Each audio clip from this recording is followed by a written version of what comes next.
한국과 미국이 핵무력 법제화 등 최근 북한의 노골적 핵 위협에 대응하기 위해 4년 8개월 만에 확장 억제 전략 협의체를 재가동했습니다.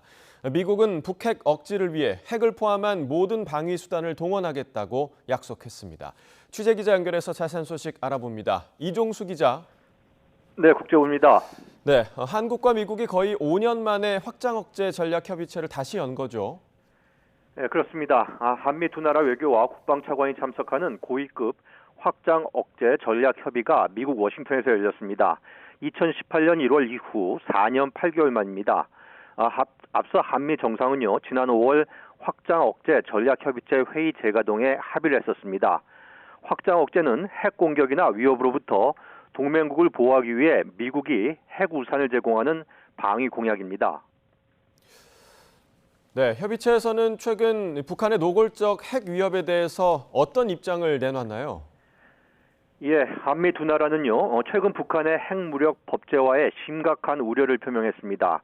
특히 핵을 방어용이 아닌 선제 공격용으로 사용할 뜻을 밝힌 건 용납 못할 도발로 규정을 했습니다. 조현동 외교부 차관의 관련 발언 직접 들어보시겠습니다. This heightened the prospect of a preemptive nuclear attack and blatantly shows Pyongyang's intention to use nuclear weapon on an arbitrary basis. 네, 그럼 북한이 실제로 북한 핵 억지를 위해서 어떻게 대응하기로 한 건가요? 네, 한국과 미국 두 나라는 북한이 핵을 사용하지 못하도록 억제 태세를 강화하기 위해 모든 군사적 수단을 총동원하기로 했습니다.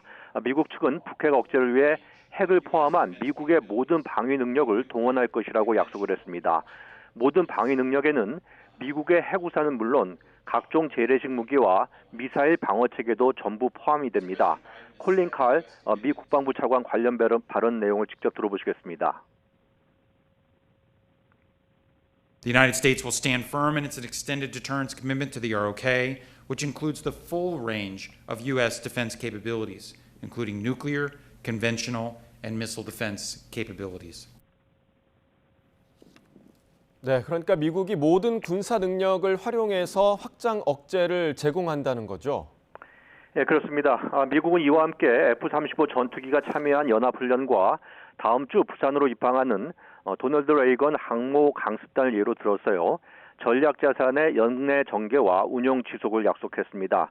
전날 신범철 국방차관이 미국 앤드루스 공군기지에서 B-52 전략 폭격기를 시찰한 것도 핵 억제의 일환으로 평가를 했습니다. 그러니까 북한이 핵 도발에 나설 경우 핵탄두를 장착한 전략자산을 곧바로 투입하겠다, 이런 메시지를 던진 거란 겁니다.